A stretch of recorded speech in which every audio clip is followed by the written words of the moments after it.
Okay, well thank you for that long introduction. Good evening everyone, thank you for coming out. At least it stopped raining, which is a good thing. The rain has been terrible for me and my chook pen. I built a chook pen over this last summer, trying to get native and get back to the earth, and it's on a hill, and so everything's washed down. Everything's washed down, including the poor chooks. So they haven't been laying because they don't like getting their feet wet apparently. Just before I start, can I just have a show of hands? Who here are from services, early childhood education and care? Right up, yeah? And who's a parent? Okay, great. And who's another? Okay, so we've got some others, some parents and some people from services. So I'm Mitch Byrne. I'm not an early childhood education and care provider. I was saying to someone here before, my very first job, I'm a psychologist by background, and my very first job was in fact in preschools in South Australia. What we call in South Australia kindergartens, with what was called the Kindergarten Union back then, down there, and doing assessments in a place called Port Augusta. Does anybody know where Port Augusta is? It's an interesting place to have your first ever job, let me tell you. In Port Augusta doing assessments with young kids, and at that time I became aware of some of the special needs that kids with disabilities or other special needs might have. And that influenced my career ever since. And so I'm not a career academic, I'm still a practicing psychologist, and I've been doing all sorts of different things across my career, but it's always involved at least an understanding that we need to make sure that we cater for the needs of people, no matter what their background, no matter what their experiences, and no matter what their capabilities, so that we provide a fair and reasonable opportunity for people to live the best life that they possibly can. And so tonight's talk is predicated on that kind of background that I have. I'll just tell you what I'm going to talk about just very briefly. I'm going to talk a little bit about prejudice and bullying, just to give you a little overview about prejudice and bullying. Nothing too academic, maybe a few references just to prove that I'm not making it up as I go along, but just some stuff on prejudice and bullying, and then talk about bullying and autism spectrum disorder. Now let me just qualify this a little bit. The talk will be based around autism spectrum disorder as a special need, but I want you to keep in mind that most of the principles that we talk about and the books that you've heard about that are here actually can be used with any sort of difference. So that difference might be a disability, it might be a cultural difference or a racial difference, anything in which kids might respond with some sort of prejudice or disengagement with those people. So keep that in mind, but we will talk about autism as we go through this particular presentation. And I'll talk to you a little bit about why kids with autism spectrum disorders do get bullied, and you can make the corollaries with other groups of marginalised people, and then about the efforts that we've made to try and change the child with autism to fit the non-autistic environment, if you like, what we might call, some people call the normal environment, or the term that's sometimes used as a neurotypical environment, the mainstream environment. Let's use that term, the mainstream environment. So we make lots of efforts to try and change those children so that they fit us. And then I'll talk about my experience as being one of those people, trying to change people so that they fit us. And I'll talk to you a little bit about my son. I've got a son who is on the spectrum. Used to have Asperger's, but Asperger's doesn't exist anymore. As you know, suddenly it was there and then it wasn't. So we can call it high-functioning autism if you like. You can use whatever term is most comfortable for you. When I talk about my best friend as a green pole, and then our new understanding of being autistic or having autism, a new political movement that exists within the community and within many communities of people who have been marginalised. In terms of how they understand themselves. And then I'll finish talking about the research that I've done that's related to the books that you've seen or you've heard about, called Understanding Our Peers. And if at any time people want to stop me and ask a question, that's fine. And if I've said something that wasn't clear, that's fine as well. It happens from time to time, and I'll explain a little bit more. Okay? So let's get going.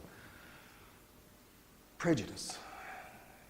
Prejudice is any sort of preconceived idea. Now, as you look at this list, all of these are particular examples where people have prejudicial views. I'm not going to ask for hands up on this, but just do a bit of self-reflection, because all of us at some stage have had some sort of prejudicial beliefs. right? And it's only when we reflect about those beliefs that we actually see them and understand them. You know, the ability to change your point of view is a marker of intelligence in the face of different information. And many of us, and I'm sure there's many of you out there who've had particular views in your life and you've changed those views over time, but it's very hard to find someone who hasn't got some degree of prejudicial view about race, religion, culture, whatever it might be, gender. Gender is the one that's coming up a lot in terms of male-female, the glass ceiling, the horrible examples of domestic violence that exist, all of those sorts of things that relate to prejudicial views. And what are those sorts of views? Well, there are three things that happen. We have an emotional response when we have a prejudicial view. Our prejudice is based on some sort of emotional response. So that could be disgust, could be distress, disinterest. It's something, all the Ds, it's something that is an emotional response that we have to a person or a group of people. And we try to make sense of that emotional response. And we do that by thinking about them as a group of people that are different. And that's where we start to get stereotypes. All Italians like pizza. You know, all Germans are stoic. You know, what have you. We have these group views of people. And that is a cognition. That's how we try and make sense of that effective response that we have that is prejudice. And then, to be consistent, we then behave in a way that's consistent with those beliefs and that affect, that feeling. Yeah? And that behaviour is to discriminate against them, to ostracise them, or to bully them. It comes in many different forms. And, you know, we've seen that. We've seen that in the media. We see that in our politicians. That, you know, not to name Fraser Anning or anybody like that, but we see that out there happening all the time, where people have these stereotypical views and they discriminate and they put a class on all people who look like that. So that's what prejudice is. And one of the things that's disturbing but true is that children, they are not immune from forming prejudicial stereotypes. Children do this as well. There's a quote there, and this is not mine, but it's from a person called Deborah Byrne, and she's no relation to me, where she says, children begin developing attitudes about various groups in society as early as the ages of 3 or 4. That's incredibly early. They're just talking and walking and getting some independence going, but they're also starting to form views about groups of people. People who are different colours or different nationalities, or who have some sort of disability or something that makes them look different or act different or behave different. Now, when it starts off, those views are fairly malleable, but over time, they become entrenched. Now, I'm going to come back to this point because it's informed my research, but it's also informed philosophers for many years that getting in early with children is so fundamentally important. And for those of you who work in early childhood education and care, I'll put my hand up and say that I think that's probably the most important job that there is, because we're shaping the future generation. You know, by the time kids get to high school, we've lost them. You know, to a large extent, we've lost them. So children aren't born with prejudices. They don't come out of the womb with prejudices. They don't come out of the womb discriminating. So where does that prejudice come from?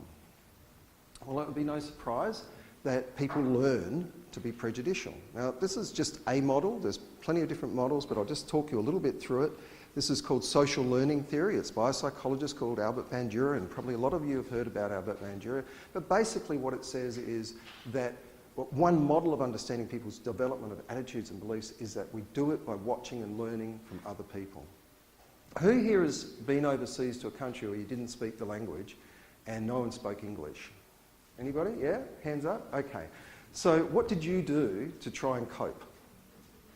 Lots of gesture, lots of pointing, lots of smiling just to keep people on side. Yeah? Keep them with me while I gestured. Gestures and pointing. Phrase books before Google.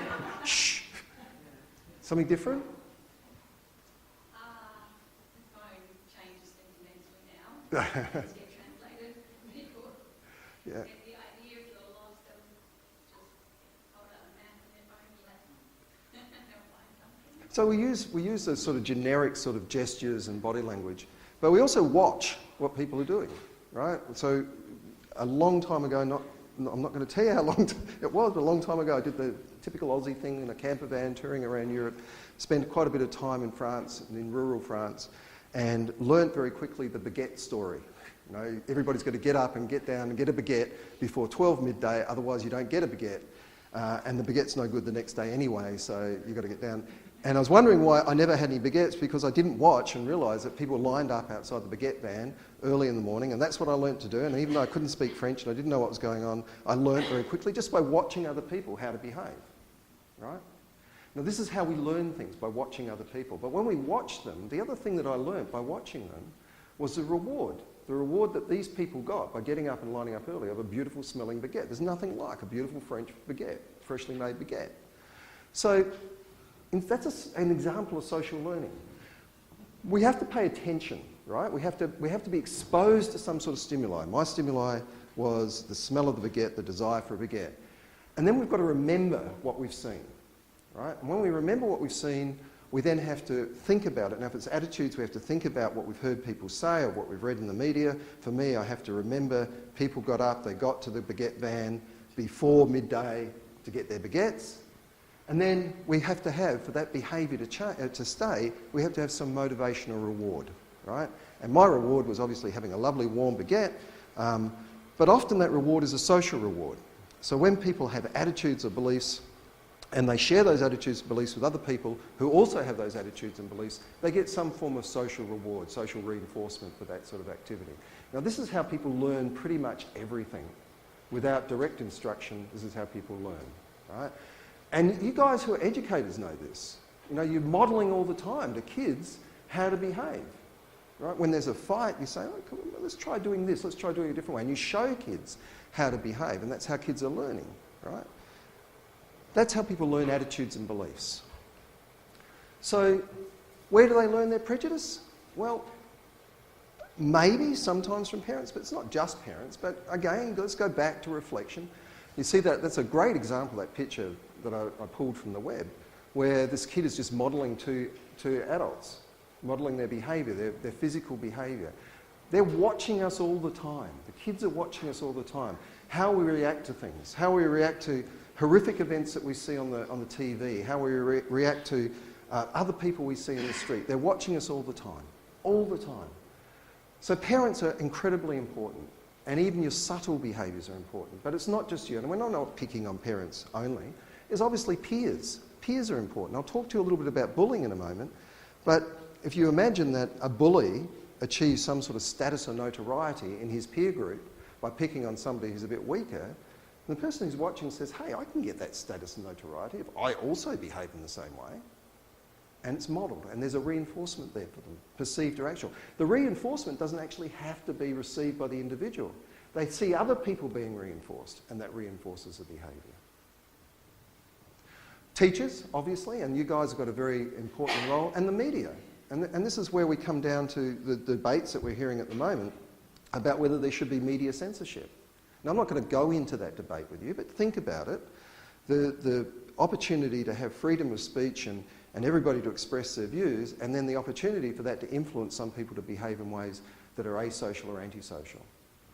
You think about that for yourself. But children model what they see and what they hear. That's how they develop their prejudices.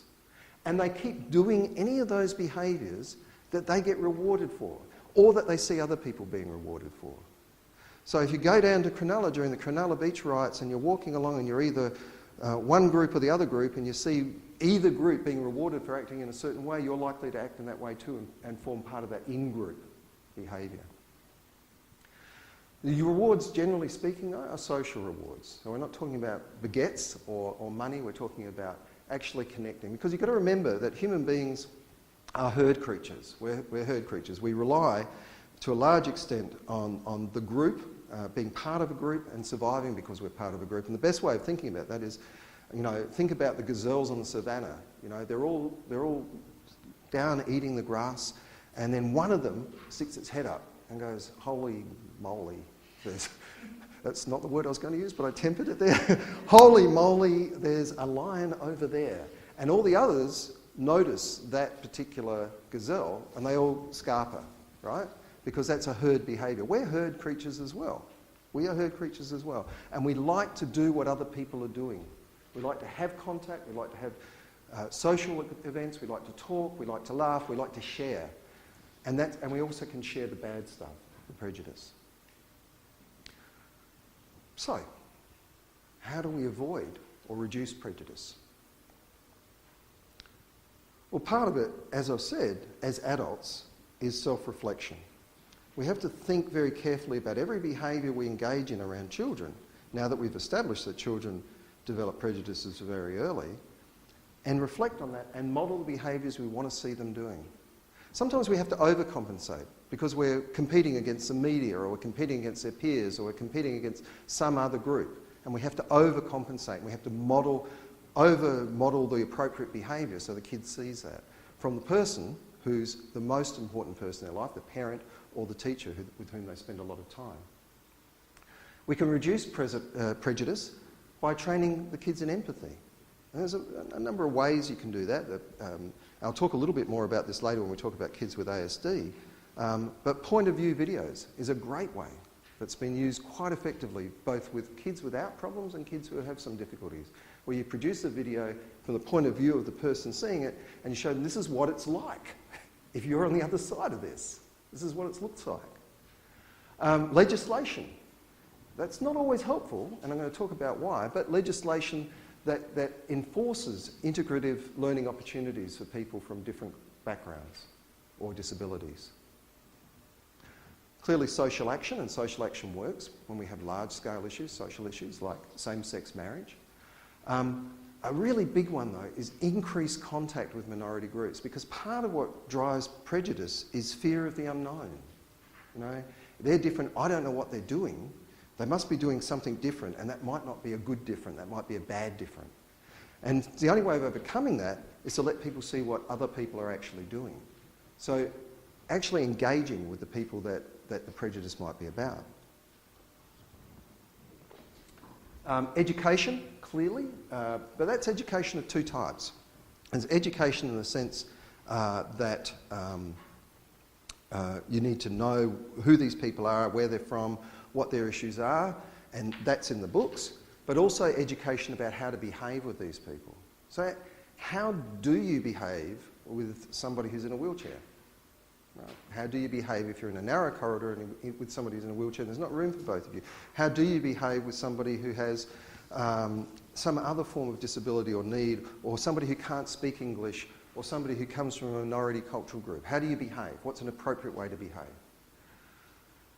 And then the last one, which is a really important one, and when you get stuck, it's quite a useful one, is to create what we call cognitive dissonance. Now, dissonance occurs. Dissonance is basically two competing things, right? That are competing. They're rubbing up against each other, and you can create that dissonance in a child's mind either by exposing them to two competing values that don't work together. So, you know, if it take a religious context, you know, you've been taught by the priest, you know, love thy neighbour, yet you're being nasty to the boy next door. How does that work? You tell me, right? You do a bit of... Anybody remember Columbo, the TV series Columbo? No, nobody's old enough. You do? You're not old enough. You remember it. You've been watching it on YouTube or something. Yeah. Columbo was great. I'm a forensic psychologist as well, by the way. I'm a clinical psychologist, but also a forensic psychologist. So I love that sort of stuff. And Columbo would do this really well. He'd take two positions that a person's put, and he had a glass eye and smoked a cigar and talked a bit like this and had a big trench coat, and he'd say, I can't understand. Try and help me to understand. You said this, but then you did this. Tell me how that works. And that really puts someone in dissonance. Yeah? The other way of creating dissonance is to get people to actually behave in ways that are incongruent with the beliefs that they're holding, with the prejudicial beliefs that they're holding. There are some really awful examples of this, and you know, I can take you back historically, and you can talk about how the German population started to persecute the Jews, not because they started off with persecutory ideas, but because the government enforced persecutory behaviours, and people's attitudes followed. If you've been doing something, you have to follow that. But if you engage people in behaviours, pro-social behaviours, that are incongruent, that don't fit with their prejudicial behaviours, we're going to play together, and we're going to play a game together, and we're going to have some groups, and I'm going to set up these groups so that A, B and C are together, and D, E and F are together, and people have to work together for a common reward, then you create a behavioural dissonance. So these are some ways in which we can reduce or avoid prejudice. Okay, so let's go back. All right. Are there any questions or comments at this stage? Was that one from phone a friend or lock it in? Yeah? I just thought a comment in terms of that cognitive dissonance. Reminds me of that Stanford prison experiment. Mm-hmm. Where it's when people were put in that position, they created that prejudice behaviours. Yep. Okay, do people, that's a good one, I'll pick up on that. Do people know about the Stanford prison experiment? So are you a psychologist or a Provisional psych, okay. Good on you. So this is back in the good old days when psychologists could do really horrible experiments on people. We can't do that anymore, unfortunately. There's a thing called ethics that came along. But the Stanford prison experiment actually took a group of peers and placed one as being guards and one as being prisoners. And they started off, they're all mates, you know, they would go out and drink together and they're all mates. And so I've got a prison uniform on and I've got a guard uniform. And then after a little while, after a few days, because there were rules that they were told they had to abide by, the guards became more punitive and the prisoners regressed back into a prisoner-type behaviour. They actually changed their behaviours according to the roles that they were forced to undertake.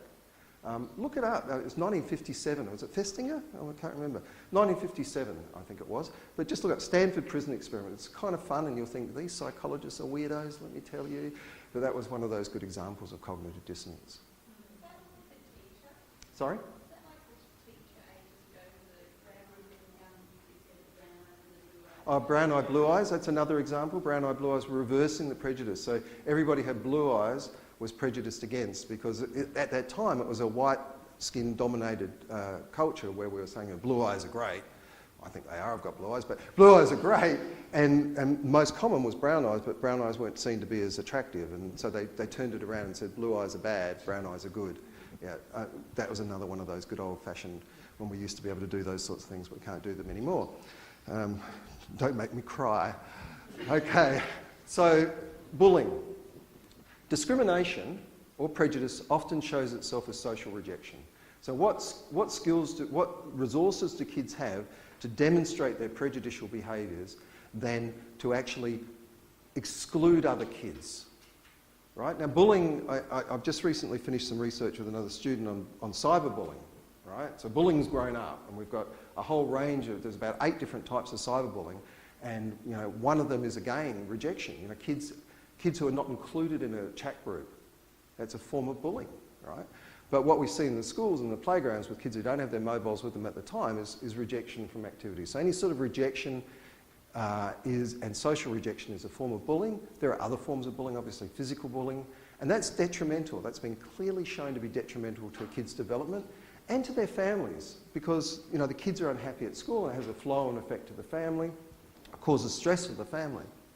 Social rejection and bullying research has predominantly in the past focused on middle childhood and adolescence. So that's where most of it is because that's when the kids start to act out. They've got the capacity to act out their distress. But recently we've been looking at bullying in early childhood and this is really important. And we have got good studies, and this is where I start to show you the studies there and the recent studies to prove that I'm not making it up, that shows that there is the existence of bullying, evidence from these studies, existence of bullying and exclusion even in preschools in early childhood, ages 3 to 6. This sort of behaviour is occurring. So to think that kids don't bully at that age and to think that kids don't have prejudices and don't have stereotypes is a fallacy. They do. And we need to start paying attention to that as early as possible. And when kids are bullied, it has an incredible effect. It can have a lifelong effect.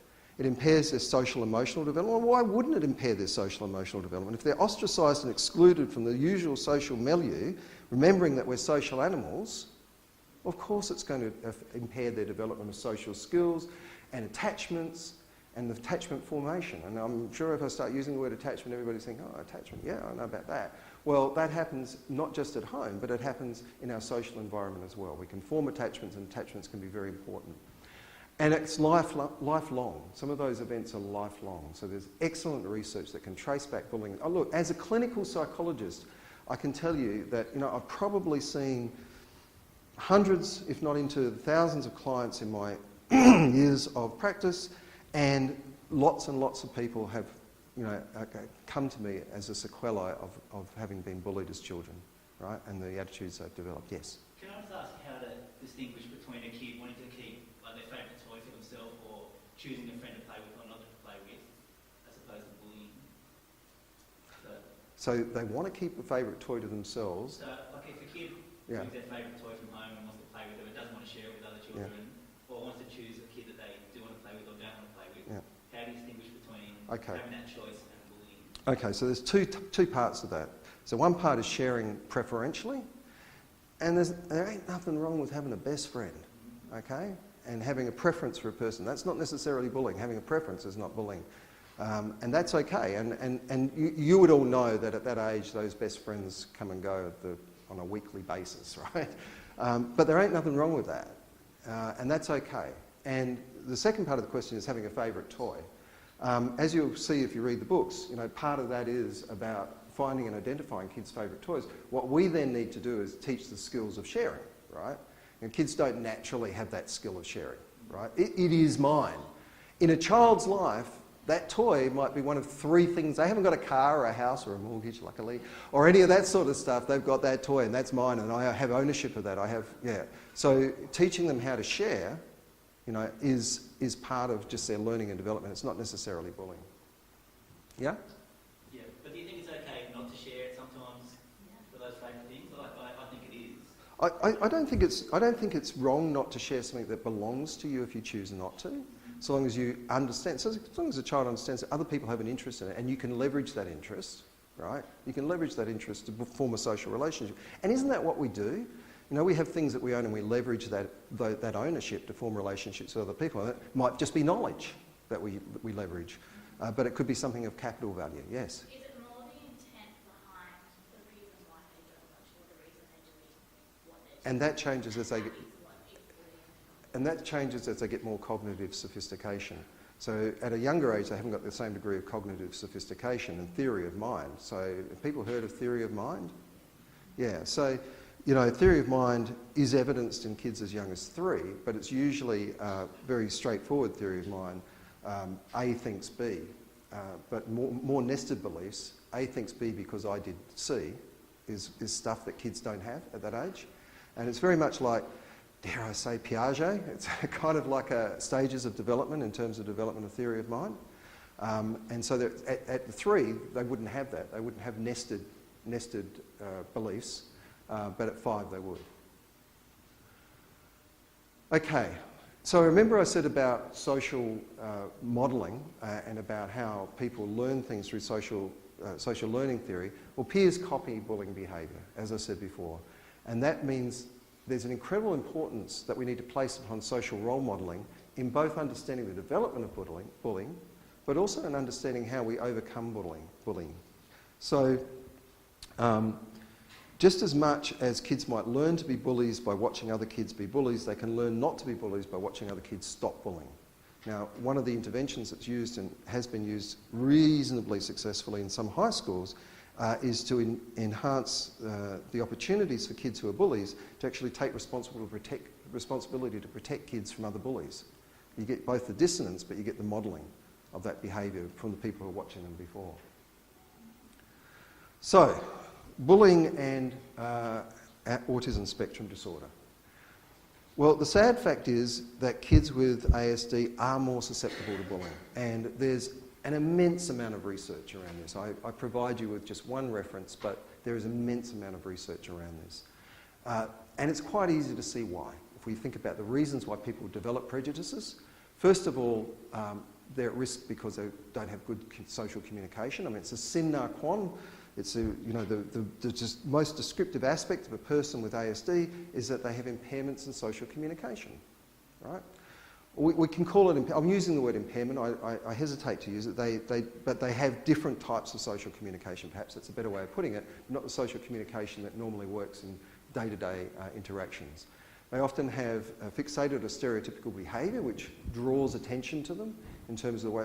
My son, so I'm of the Thomas the Tank Engine parent generation, and the Wiggles. I was just saying to someone the other day how horrible it is that those preschool songs stick in your head. I remember walking across the road to university when I was in South Australia and singing Big Red Car and wondering, why am I singing to myself the Big Red Car? I'm on my way to work. I don't understand this.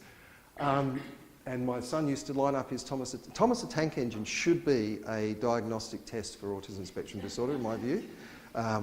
And he would line up his Thomas the Tank Engine trains, you know, when he could get them off his older brother, and always in a size order. It was perfect, and Wabertied those, or anybody who would break that order, that's how he'd use them. But that attracts attention, obviously, because people don't usually play with toys in that way. So they have the stereotype, or they have a limited range of interests. They're only interested in a few things. And when you try and get them interested in maybe your favourite toy, they're not interested. And you can't understand why, because, hey, this is kind of like the best glider I've ever had, and they don't understand why. And that makes them stand out, and it makes them likely targets for other kids' ridicule. They also have, you know, functionally because of their limited social skills, difficulties forming close, positive peer relationships.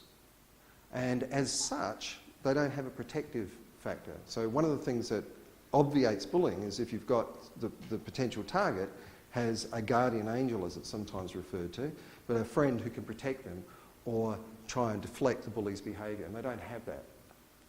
So they have difficulty forming these sort of close relationships or positive peer relationships for those sorts of protective factors.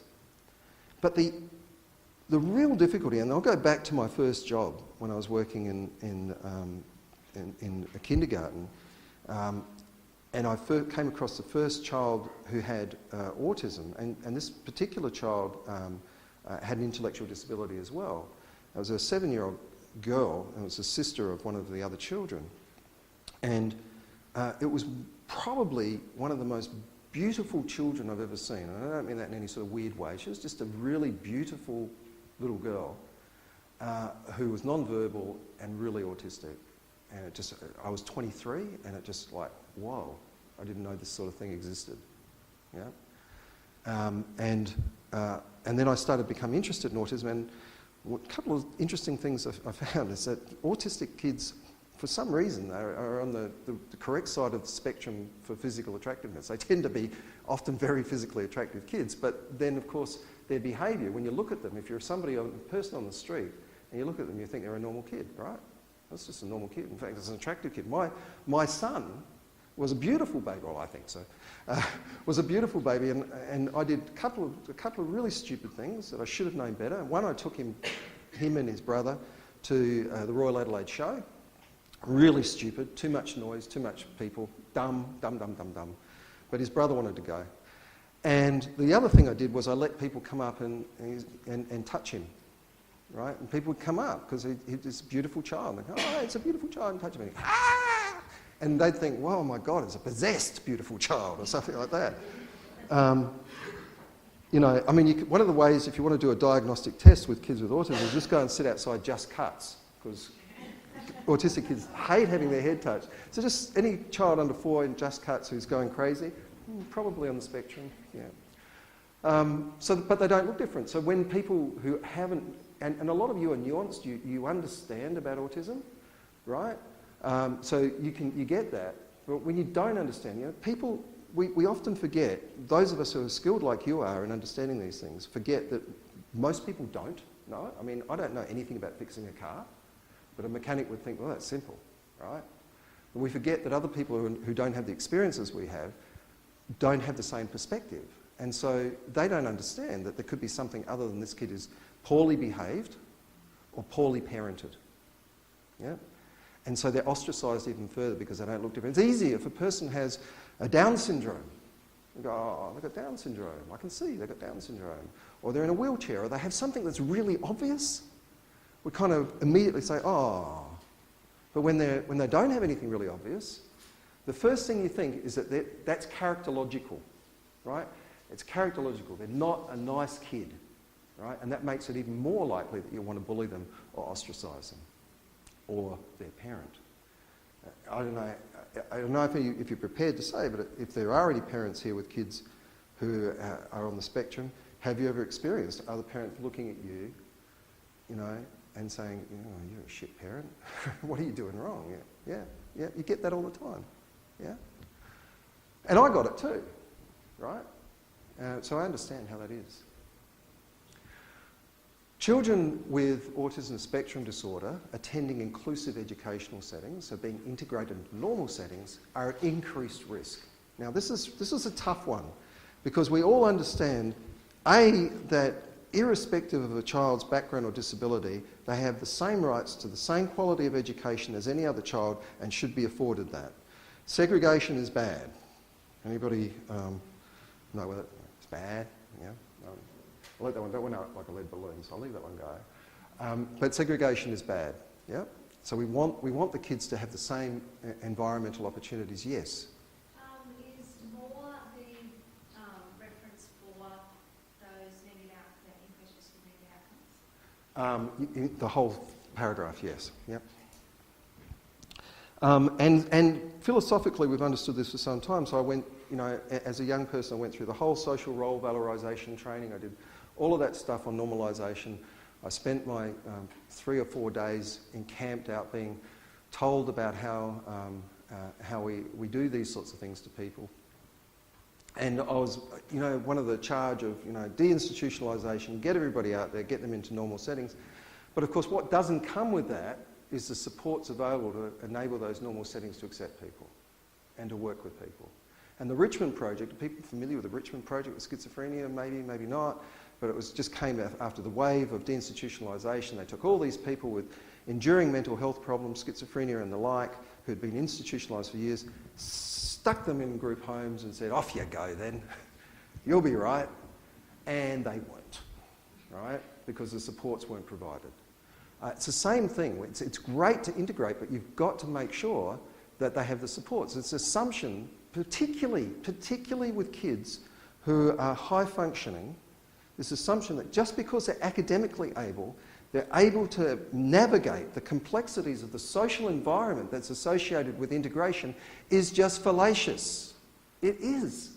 They just think that the kids will, they can count. They can, my son was hyperlexic. So he's like 2 years old and he's spelling out number plates and spelling elephant. I'm not even sure that I could spell elephant at the time. And he's spelling out elephant. And, anybody would see him, he must be incredibly intelligent. Therefore everything else must go with that, including great social skills. Well, that's not really what happened. And they get into this confusing social world and, of course, they decompensate, which we see as screaming or attacking or all the other sorts of things that kids might do.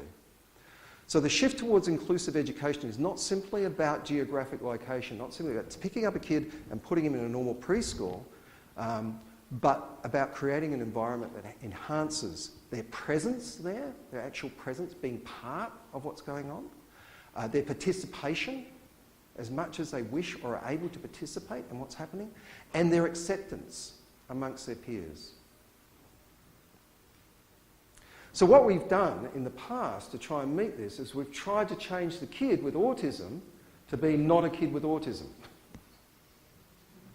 Right? Now, I don't know how sophisticated your knowledge about autism is, but I'm expecting what I'm going to say is just like Fred. People are born with autism, they live with autism, and they die with autism. You don't cure autism.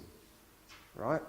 It's a way of being. It's who they are. One of the many conferences I've been and presentations I've given and people have spoken to, parents have always said, and you can correct me if you're wrong, if you're a parent here, would I take the autism out of my child if I could? And everyone says no. And I wouldn't either, because then you wouldn't have the child you started off with.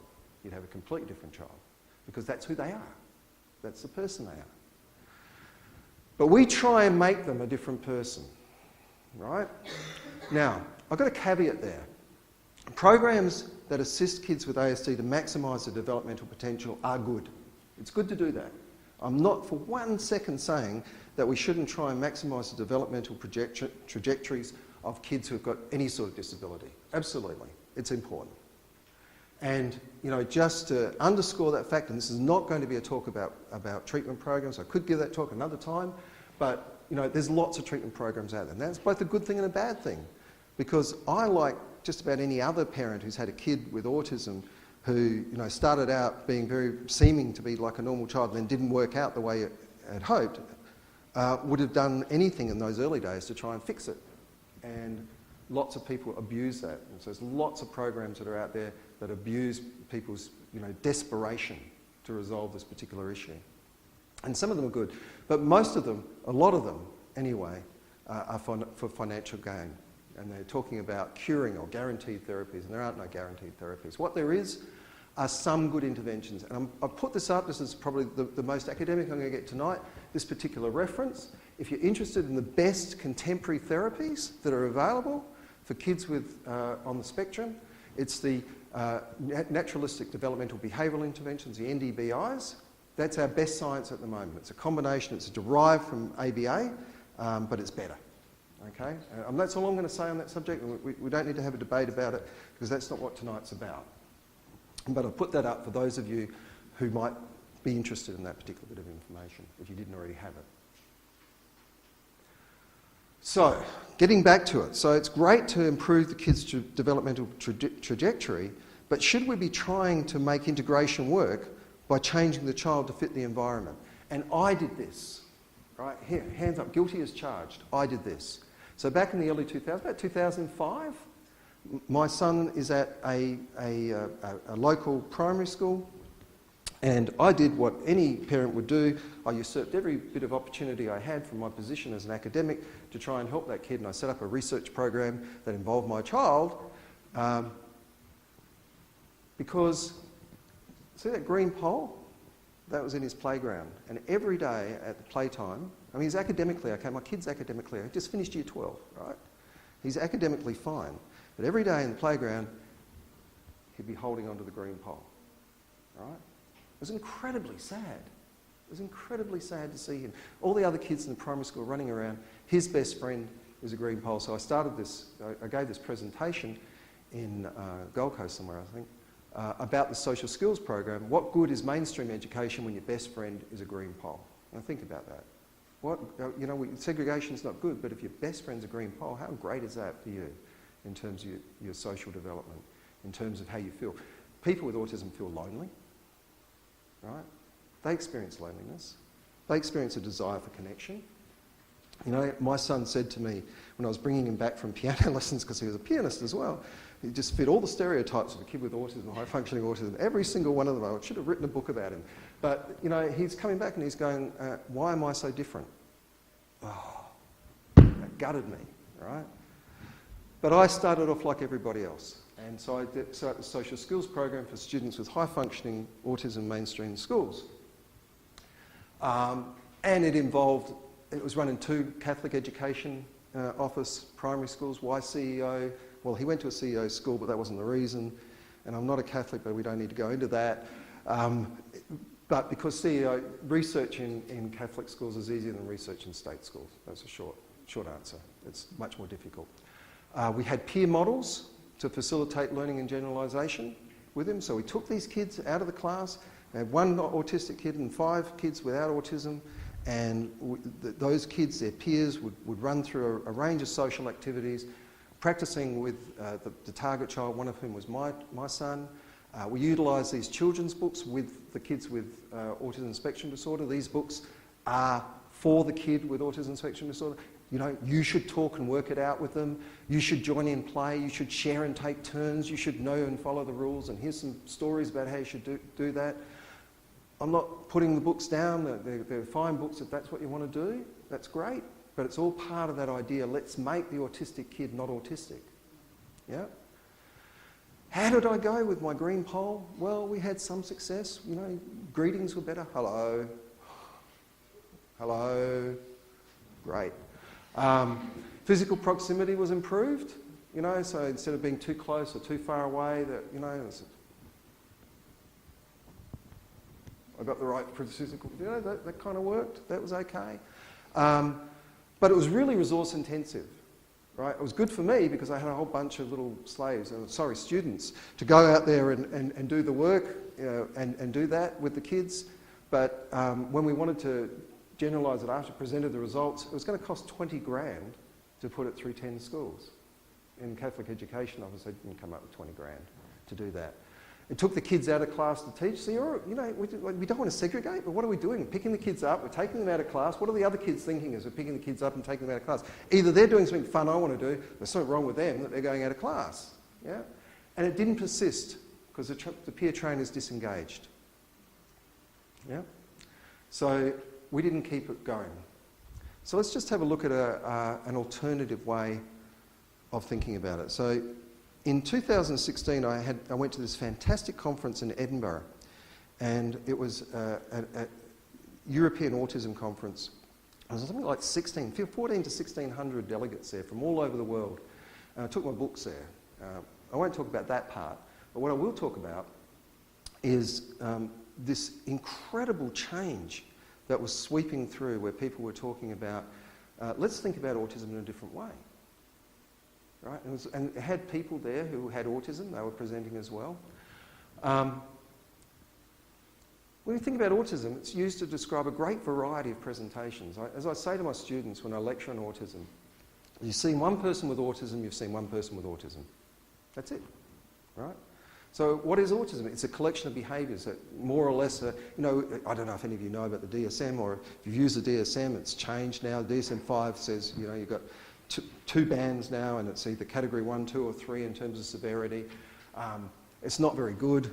I'll say that out loud in public. I don't think it's very good. We don't really know how well people rate that subjectively, what's high, medium or low severity. But people are different. And we see it everywhere now. We've got a better understanding. We see it everywhere. The rates are increasing. It's about 1 in 62, CDC, Centre for Disease Control. 1 in 62 people. 1 in 62 people. Think about that. As a psychologist and as a researcher, I can tell you that you define abnormal by it being statistically different from the population, by being rare, right? 1 in 62 is not rare. It's not. I'm telling you, it's not. It's not rare. 1 in 62 people. That's not rare. We also can think about how the culture affects how we understand autism. So an anthropological approach says, well, we define things by how the culture defines them. And, if I'm saying to you 1 in 62 is not rare, and you hadn't heard that before, you might go back and you might say, there might be a new culture happening. You might say, oh, okay, maybe autism is just another variant of the human being, right? Blue eyes, brown eyes, or what have you, yeah? And here's another way of looking at it. It was first identified by Kanner in 1943 in his seminal paper, Autistic Disturbances of Affective Contact, right? Before Kanner did that, did autism exist? Well, but did it? Not according to our culture. When I was in that first job, and you've got to understand that the science of autism has really taken off, only over the last 20 years or so.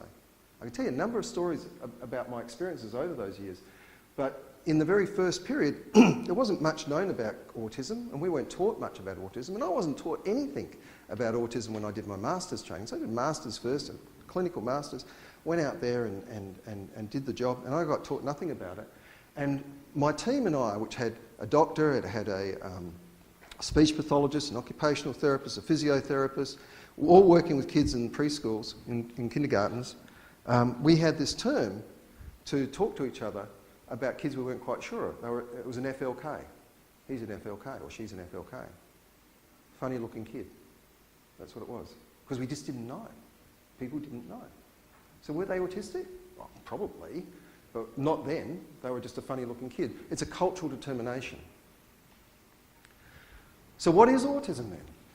Well, it's something you're born with, but we're born with all sorts of things that make us who we are. It involves variations in brain functions at both the cortical and subcortical level, different brains working in different ways. It's expressed differently across the spectrum.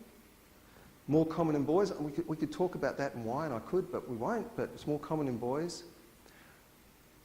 But it can be associated with strengths as well as weaknesses. All people have focused on is the weaknesses in the past, but not on the strengths. Where would we be without this guy here? Who's as autistic as hell. He is. You can go Google it and see him in the giving evidence in a congressional hearing, and he's rocking away. Right? He's autistic, right? Van Gogh, You wouldn't have thought Dan Aykroyd. This is just a minor selection of people who have been assessed and proven by our current standards of assessment to have been autistic.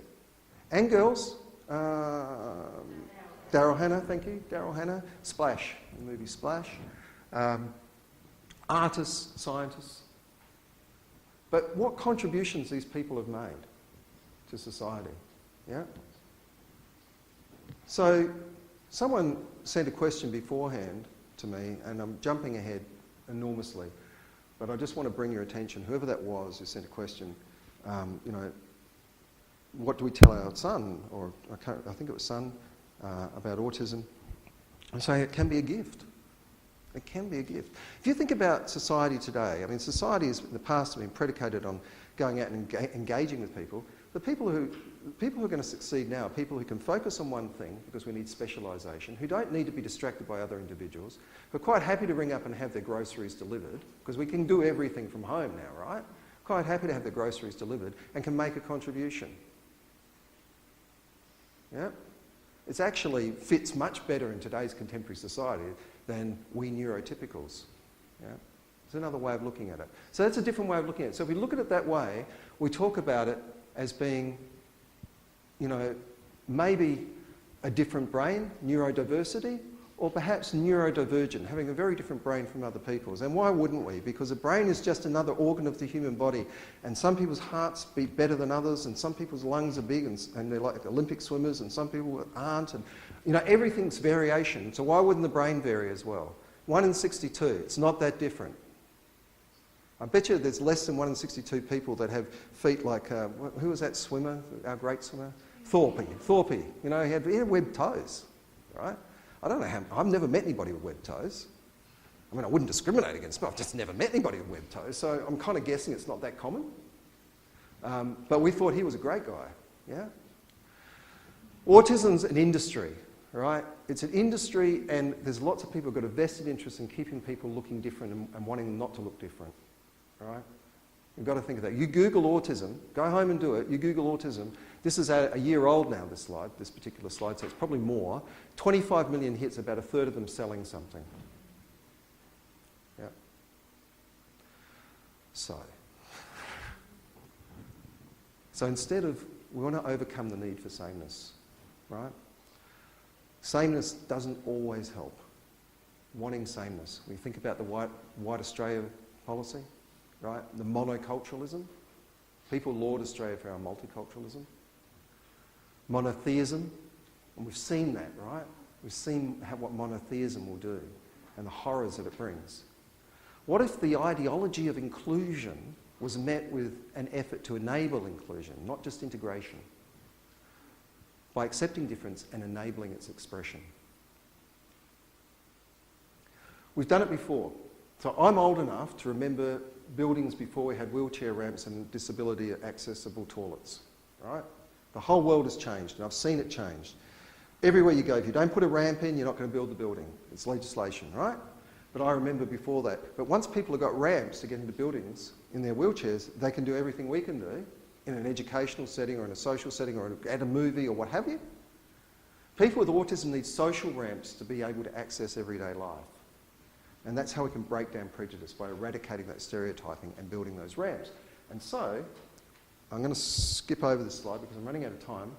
I want to tell you a little bit about the program that we put together. So this was based on some work that I started back in 2012. The first one was with a young student called Jessica Staniland. And the second one was with Leah Ransom. The third one was with Lydia Ballas.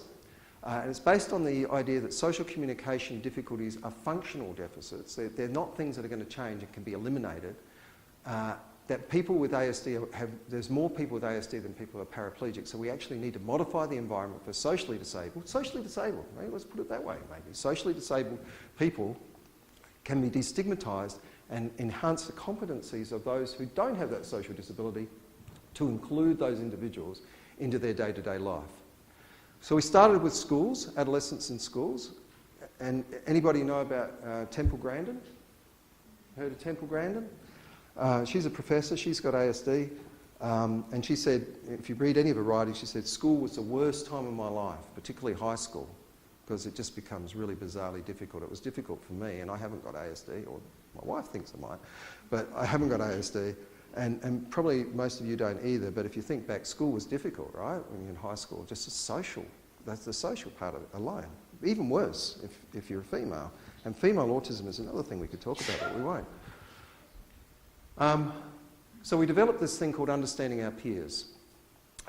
And we did it with an all-boys school, a local all-boys school. And we provided them with 3 types of information. We did some lessons in the classroom, but supported by online activities, because kids love to go online. And we gave them descriptive information to talk about the similarities. Now let's talk about what's the same about you rather than what's different. Explanatory information. This all-boys school had lots of kids with autism, by the way. Explanatory information, which emphasises the lack of control. So these people's behaviour is not because they're bad or because they're trying to be difficult. It's just something, you know, if they're in a wheelchair, they wouldn't be able to walk. You can't just say to someone in a wheelchair, "I'll stop it and get up and walk." You know, you can't do that. And directive information to give them some ideas about how they might engage with their peers who had high-functioning autism. And what we found was, yeah, we improved their knowledge, these high school kids, we improved their attitudes. There's a little bit of improvement in their intentions to behave or to engage with kids with autism. We couldn't really measure whether they were engaging with kids with autism. That's a Fulton study. Did it again. It was published in 2014 with Leah. This time we looked at girls, because girls, there's lots of differences between boys and girls with autism. Again, you know, they perceive the girls being similar to themselves, having less personal responsibility for their behaviour. They were able to think about better ways of engaging with those kids, but not a lot of change in behavioural intentions. And I thought to myself, well, Mitch, you really think this is a good idea, but it's not working. What do you do? It's based on all the right thinking and all the right science. And I thought to myself, well, perhaps I'm getting in there too late. You know, it's too late for a lot of these kids, because what did I say? You know, kids learn these behaviours early and they're hard to change when they get older. You go back to Aristotle. He said, you know, give me the child until he is 7 and I will show you the man. Now, all of you who are early childhood educators should be going, yeah, pump in the sky, because this is where it all happens, right? It all happens in the early years. It's the most important years for a child's social, emotional and intellectual development. And I thought to myself, well, you already knew this, Mitch, so maybe you should try doing something different. So we modified the program, Understanding Our Peers, modified it to suit.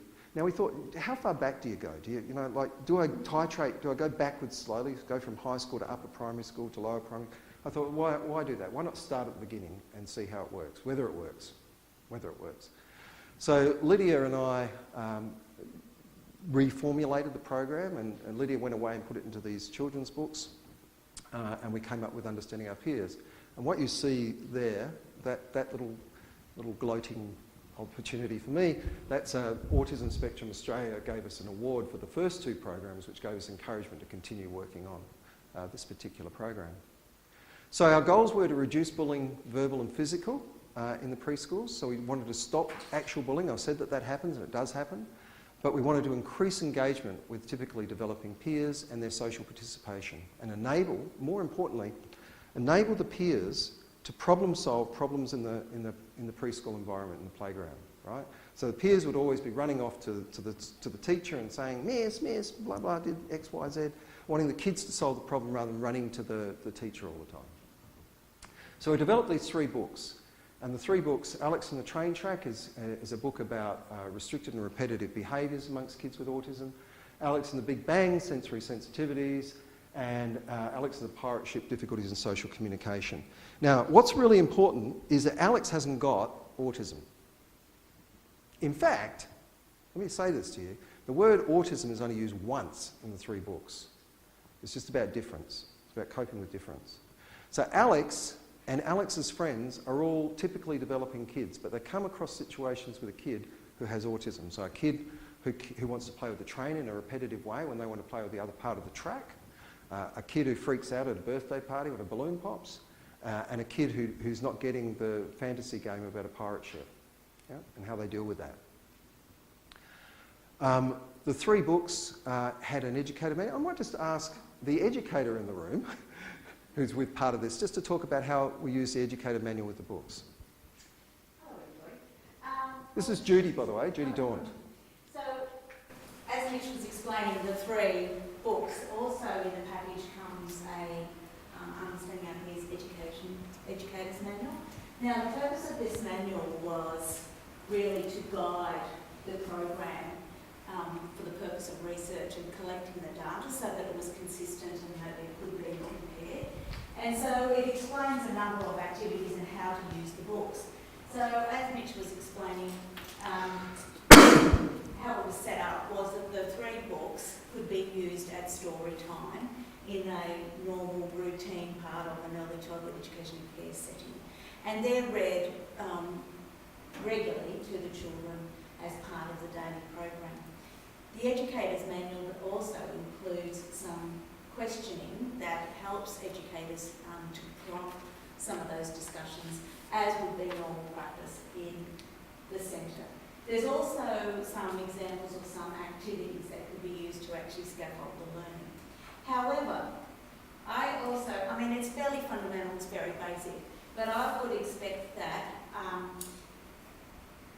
mostly educators, once they're sort of very familiar with their books, you have a better understanding of your context and the children that are in your service, that you would modify those questions and those activities that would follow, and that they would be, you know, sort of, I guess, quite individual to not just the educator, but your group of children and their capacity to actually respond to those.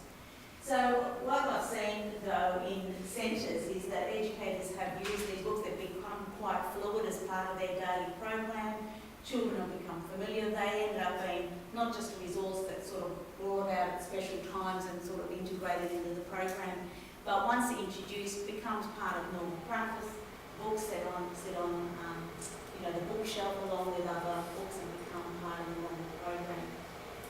A number of centres have also used the resource as something valuable for the parent library, and particularly it's helping parents, I guess, with some language and example about for their typically developing children when they're in an early education and care environment, that they will come across and socialise with children that are different, and again helping them to understand it, but also to parents of children with autism. Again, it's contextualising the environment for their child and I guess what the centre is actually doing to support the I guess inclusion of their child into an early childhood education. Thank you, Judy. So, one of the things about this particular research and these particular books, and I'm going to just very briefly tell you what the outcomes were, was we actually got observations of what the kids did. So we actually looked. It was a naturalistic observation process where we looked at kids, neurotypical kids, typically developing kids, and how they behaved around the child with autism spectrum disorder. So we had real data. It wasn't just what they said, like the high school students did. It's what we actually saw them do. Kids 3 to 5, 9 centres, 523 typically developing kids. We gave the parents of the typically developing kids the opportunity to opt out. No one opted out. Yeah? It's a pretty, it's not an intensive, horribly intrusive sort of process. The 24 kids who were the kids with autism, they obviously had to give consent. Their parents had to give consent because we got information on those particular children.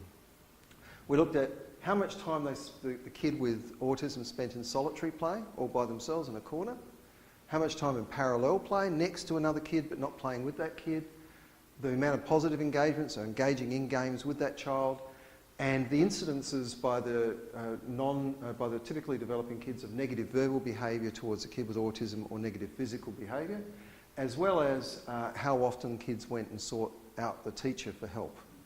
And so we had 8 hours per child, per kid with autism, of observations, 2 at baseline, 2 at 6 weeks, 2 at 12 weeks, and 2 at follow-up at 18 weeks, to see whether it's sustained. So, here are the results. So, at the baseline, there was no positive play. The kids were not engaging with the other kids. And this trend line, I won't go into statistics, but basically what you can see is by follow-up, because they continue to improve, and as Judy said, the kids continue to read the books or talk about the books afterwards, they continue to improve. At the end of the day, of the total group, the average time of the total group, 40% of it was spent in positive play compared to nothing before that. Okay? This is not what they told us, this is what we saw. And we had 3 different observers, so we could get inter-rater reliability to see if we were just seeing what we wanted to see. And no, we had fantastic inter-rater reliability on this. Now I'm going to talk to you a little bit about this one. So this is parallel play. So 40% was, at the end of the day, were engaged in positive play, none at the beginning. At the beginning, about 20% of the time of the kids was spent in playing next to another child.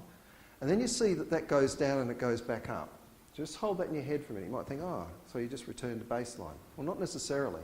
When you look at this graph, 50% of the time was spent in solitary play prior to the intervention. And then as we go through, almost no time is spent in solitary play afterwards. So if we go back, what we think is happening here is some of those kids who are in solitary play have moved over to parallel play. Yeah? Okay? Which is better than solitary play, right? It's an improvement. So not everything has to be perfect. Some improvement's better than no improvement. So we've got 20% of those kids who are engaged in solitary play moving over to parallel play, and 40% in positive play with the other kids. And that was sustained at follow-up. In terms of negative verbal behaviour, this is interesting too, and I want you to think about this. So there wasn't a lot of it happening, so your preschool educators will be very happy about that. So this is actually a number of occurrences at each time point, rather than percentage of time. And there were like 15 occurrences at the baseline. That drops down to about 6 at midway, and then it drops down to about 1 or 2 at the end of the program. Then it goes back up. Yay, I say, because it probably went back up because the kids were interacting with them more. You see kids all the time. Kids fight. Kids don't get on. Kids are kids, right? So we think that probably this small increase here is because, as you saw, there was more positive play, there was more kids playing with each other. It's probably because, stuff happens. Give me that back. That was mine. That sort of stuff happens. So normal kid banter. Same thing, negative physical behaviour. 40 instances at the pushing, shoving, hitting by the typically developing kid on the kid with autism. At the beginning, pretty much nothing towards the end, with a couple of instances at follow-up, but again, probably because they're just playing with each other more often, and that kind of stuff happens. Reports to the teacher dropped away. Kids were sorting it out themselves, and that's what the books are telling the kids to do. Here's how you can sort it out yourself. This is how you can naturally negotiate this situation and find an outcome without having to run to the teacher and say, can you fix this for me? Because there's something wrong with that kid. Yeah? So reports to the teacher dropped away. This is probably some of the stuff that you're more interested in. This is what the educator said. So that's the quantitative data, that's the figures and statistics. But the discussions with the educators, they liked the stories. They thought they were interesting and engaging. They said that the kids participated. This is all kids participated, and they demonstrated empathy and critical thinking and problem solving. As Judy was saying, you discuss the books as you go by, and you ask the kids, well, what would you do? What would you do if you were Alex in this situation, right? So they're discussing that and getting in critical thinking. They saw that the kids were referencing the stories during free play. They were saying things out of the story during free play. Modelling. Remember the modelling? Modelling. They saw kids explaining concepts to new enrolment. So kids who hadn't been part of the program, who'd been newly enrolled, when they formed friendships, they were talking about some of the stuff that they'd learnt in the books to the new kid, especially when that new kid came across the kid with autism. So using the concepts from the books. Reduce frustration, increase patience by the kids. The kids with autism seem to have increased friendship circle. Well, that was depicted in the statistical data. Yep, 50% of the time, 40% of the time.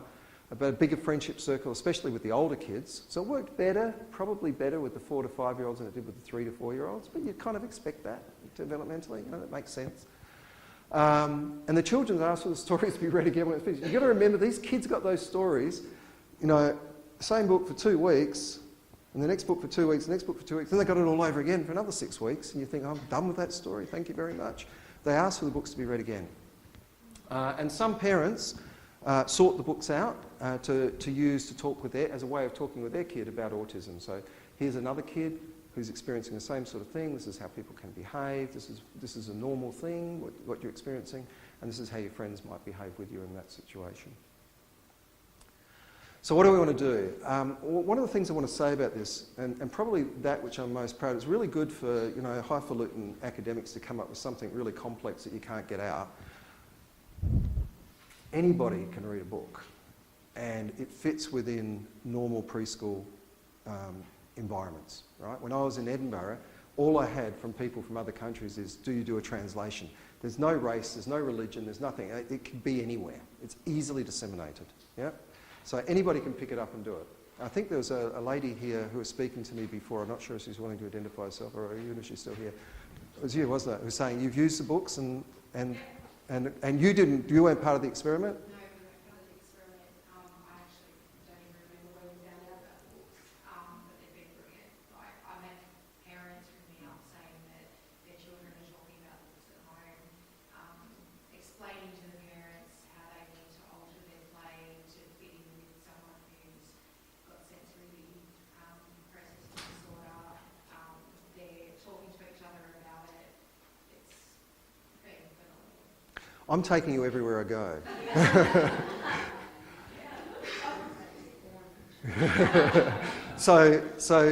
Look, they're easily disseminated. They work probably better with the older kids.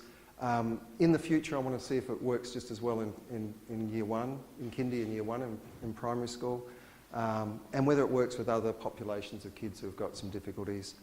And we're doing an international study in Ireland with the books at the moment to see whether it works in another culture, where I can't see why it wouldn't. So we had some questions, and I'll just quickly go over those and open it up to other questions. One of the questions was how and when to explain to your 4-year-old son that they got autism. Look, the lecture material on people with talents, I think earlier rather than better. I think lots of people think, well, let's hold back. One of the things that you can use the books for is to say, well, this is what it's like for some kids, and you're just one of those kids. Just like there are some kids who have this, some kids who have that, some kids who end up being captains of industry, scientists, and sometimes they run a Microsoft, right? It's just part of being a person. So just normalise it, because it is normal, 162. How to educate parents and peers so that they understand your son's behaviour. Well, I think I spoke about that in the slide, in terms of exposing, giving people an opportunity to talk about what they think, what the stereotype is, and debunking that stereotype, or providing them with an opportunity to see your child doing something really good as much as they anticipate the child's going to do something not so good. So their talents, exploiting the talents of the child, just normalising that experience for the child. How to promote empathy by the child with autism, I think was the question. How do I get my child to have autism, who has autism, to have empathy? This is a difficult one. There are programs. So there's Reading the Mind and the Eyes, which is a program that was developed by Byrne Cohen. That's not a bad one. There's also drugs. So people heard of oxytocin and oxytocin nasal sprays. There's some reasonable evidence that oxytocin enhances empathy and social affiliation. It's a natural human hormone. It's called the love hormone. And there's some evidence about that. What I would say to you is, don't fall into the trap of trying to make your child something they're not. Yeah, okay? Or expecting them to behave the way that you would behave and interpreting that as empathy. My son has incredible empathy. He just expresses it differently, right? If you've got a son who's diagnosed and has autism, there are some things he's going to do well and there's some things he's not going to do so well. Just like all of us. Just like all of us. Don't hope to make them fit the mould, right? Help the mould to fit them a little bit better. That's what I would say. But if you want to go down the oxytocin route, all you need is a compounding chemist and a doctor who's prepared to prescribe it. It's harmless stuff. So find a compounding chemist, or look up Reading the Mind and the Eyes, and you'll get an online program that you can use. Tips for anticipated bullying. Well, I've talked about a guardian angel, so try and work with the centre or the school to find a guardian angel for that child and to manage that. Really what you need is a change in the school culture. So bullying often happens because the culture hasn't adapted to the bullying situation. So change the school culture. But also skilling up, as the book suggests, skilling up the neurotypical or the typically developing kids so that they can behave in different ways, because often the kids engage in bullying not necessarily because they have prejudice, but because they don't know what else to do. They don't have the skills or the knowledge or the understanding to do something different. So they do what kids do when they find something unusual. They act frightened or aggressive. Yeah? So skilling up those kids. Are there any other questions that people would like to ask? Yes? You mentioned point of view videos as a way to work on empathy with neurotypical kids. Could you maybe talk about that? So point of view videos are also worked with people with kids or people with autism as well. Video modelling, it's sometimes called. There's a lot of literature about it. And usually used to teach a skill, a specific skill, like how to catch the bus or something like that. They use point of view. The preset behind it is that you take information in more effectively if it seems real to you. Yeah? And point of view is a way of... We use VR, virtual reality, in the same way. Has anybody seen that one that came out of England? There's a virtual reality program called Too Much Noise. Anyone seen that? Okay, so Google that, Too Much Noise. It's an English one, and you don't see it in virtual reality, but you can see it on the screen. And it's a way of giving empathy to us, neurotypical people, about what it's like to have autism. And I've done it. If you put on the headphones, you've got the VR goggles. You're in a shopping centre, and everything's the noise and the sensory stimulation is accentuated, and it's just overwhelming. It's just an incredibly excellent tool. But essentially, it's about making the experience real for the person. So point of view videoing, when you haven't got VR technology available to you, is one of the ways. So you would basically get this person here to model the behaviour that's uncomfortable, and you'd be videoing her as if at the same height. So if I'm at the same height, you'd be videoing at the same height, right? So it's like you're experiencing that. That's essentially. But if you want to read up on the way it's used with people with autism, you can leave your name and I can send you some references for that. I was actually wondering whether it's been used to, with demonstrations of bullying for kids that might not know what it's like being on the other side. Yeah. So I'm not aware of any point of view videoing with bullying specifically. And most of the research on bullying is within a neurotypical, in a normal, typically developing population. Not so much with kids with autism or kids with other disabilities. I'm not aware of it being used, but it's probably high time. It might have been, but it's probably high time. Any other questions? Yes? Is there any indication from the research in preschools that the children who diagnosed with ASD experience less distress after the trials? Were there less emotional meltdowns and things like that? So, not directly. So two things to say about that. One, probably in a sort of sideways way, yes, in terms of less approaches by the teacher or less intervention by the teacher.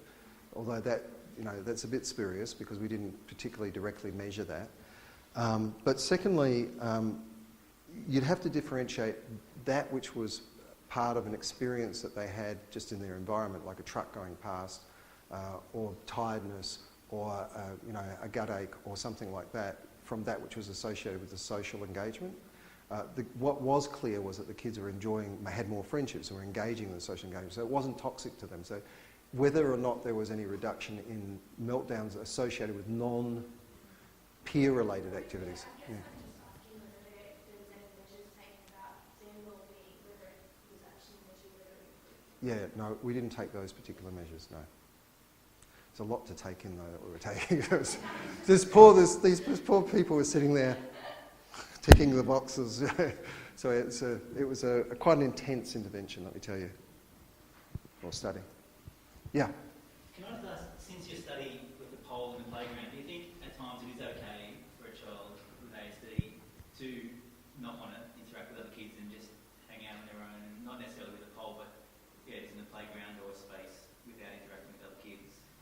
Do I think it's okay not to interact? Absolutely. Absolutely, I think it's okay not to interact. And in this intervention that I did here, that the last one I just spoke about, it wasn't about changing anything about the kid with autism. Their increased interaction was by their choice because the barriers to interaction were reduced, just like putting a ramp in for a wheelchair. Should they have the choice to interact or not? Absolutely. And one of the mistakes that we often make is, you know, I'm a kind of social guy. I really like, and I knew that about my son, and I knew intellectually that it always grated at me that he didn't want to, and I had to stop transferring my expectations of what a normal relationship was like onto him. Yes, absolutely. And you know, who in here is an introvert? Some of you are probably, you know, would choose not to go to a party if you had the choice. And some people just are party animals, and it's just part of being a human being, just like being autistic. Any other questions? Yes? When you did your research, did you have any controls to compare how social engagement may have increased over 18 weeks in a standard high-quality early childhood setting? That's a really good question. It's a really good question. You can leave now. No, we didn't. So it wasn't a controlled study in the way that you're talking about it, and you obviously understand science, and you know that that's not the epitome of the best science, but it's a first step, and there's a long way to go. But no, we didn't have that. And didn't have the resources for it. It's a PhD study. I mean, the smell of an oily rag. Any other questions? Yes? When you spoke about mainstreams will not necessarily be invested in, there's the other side where they need that socialisation, particularly with children. I suppose it depends on the child whether mainstream is the right choice. Yeah, so a lot of what I've talked about is, first of all, for kids with high-functioning autism, and so generally speaking, you're talking about kids who don't have an intellectual disability, for a start, and with not having an intellectual disability comes some other competencies which tend to attenuate some of the more characterological aspects of having autism. So with kids who have greater disability, sometimes it's not as beneficial as it could be, and there are other models that you perhaps should look at. I think the danger always is deferring to those other models because they're easier. Yeah. So suck it and see first is my view, because you know, don't assume.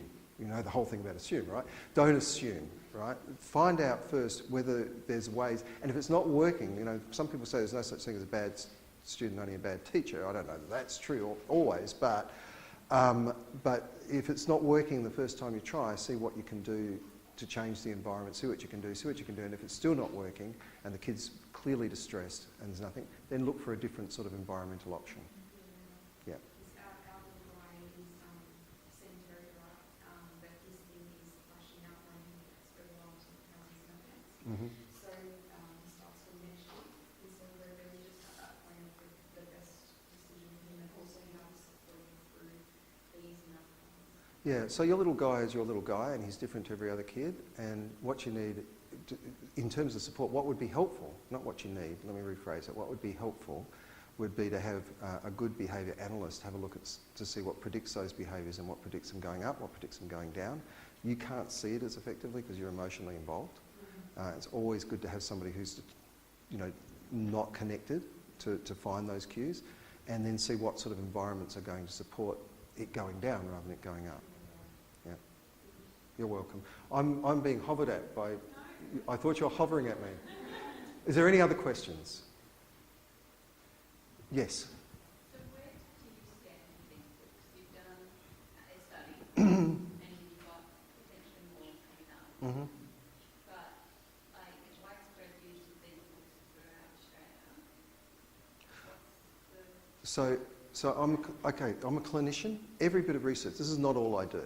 I won't bore you with everything else I do, but this is not all I do. Everything I do is always about having some sort of community impact. I'm not one of these people who just wants knowledge for knowledge's sake. I want it to actually have an impact.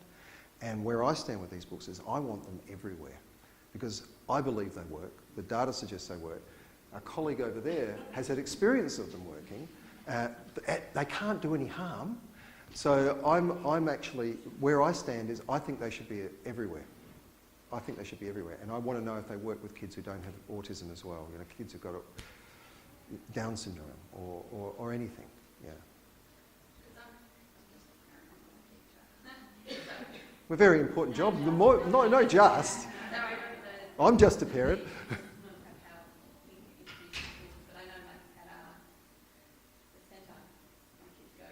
There are a number of different books and series that they do use. Yeah, I mean, What they people. choose to use and how they use it. Well, I guess it depends on what the problems are that they see at that particular centre and what time they have to devote to those particular problems. What's the most pressing thing? So I will tell you something else I'm doing, just quickly. Behaviour dysregulation. Kids are a bit scatty, right? Yep. Maybe got a little bit of ADHD sort of thing happening. Fish oil. I had to say it. So another experiment I'm doing in preschools is whether if you actually give kids fish oil supplements, and there's a good science behind it, whether that helps kids focus more, so more self-regulation. Now, for some centres who've got lots of scatty kids, they'd probably prefer to do that than do the autism stuff because they haven't got many kids with disabilities or difference. It just depends on what's important for that particular centre. There are lots of different things coming out. We have another researcher here who also looks at concentration and self-regulation. He's produced some books. Stephen Howard, so you can look for his books. They're in the shop. They're in the discovery space as well. So people who are working in this area are working with the medium, and the medium to work effectively with kids is storybooks and videos. Yeah. Well, if there are no further questions, it's getting late. I thank you for your attention. Thanks for coming out on a cold night or a cooling night, and I wish you well for the future.